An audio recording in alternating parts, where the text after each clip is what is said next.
পুলিশের পোশাক পরিবর্তন করছে, কিন্তু তাদের মন মানসিকতা পরিবর্তন করতে পারেন। তারা ফেসিবাদী ছিল, এখনো আছে। তারা জনগণের টাকায় চলে, জনগণের টাকায় বেতন নেয়, জনগণের টাকা খায়, কিন্তু দিন শেষে জনগণের উপরেই হামলা করে।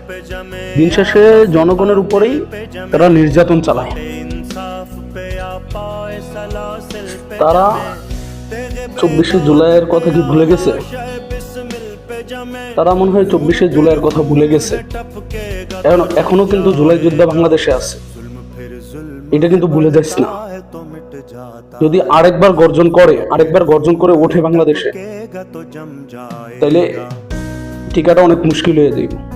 তাইলে এই পুলিশ প্রশাসন আর বাংলাদেশে কোনো কাজে আসবে না। এই পুলিশ প্রশাসনের নাম কোনো কিছু থাকবে না। কত বড় সাহস! একজন কনস্টেবল পুলিশের চাকরি করে, সে নাকি হাদির লাশ বুঝায় দেবো আমাদের। তোমার কত বড় সাহস! তোমার সাহসটা আমি একটু দেখতে চাই। আমরা তোমার সাহসটা দেখতে চাই যে তুমি হাদির লাশটা ফিরিয়ে দিবা, দাও আমাদের। আর যদি না দাও, তাহলে তোমার কপালে শুনিয়াস। বাংলাদেশ আর থাকবো না। যদি তরুণ প্রজন্ম যদি একবার ওঠে, মাঠে নামে, তাহলে তোমাদের আর মনে করো আস্থা নাই।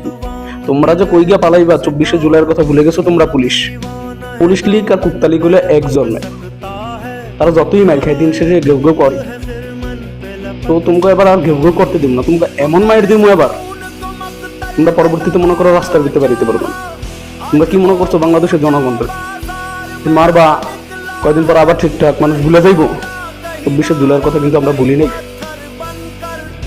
এবার যদি একবার গর্জন ওঠে, তাহলে তোমাদের আর রাস্তা নাই, বুঝো নাই?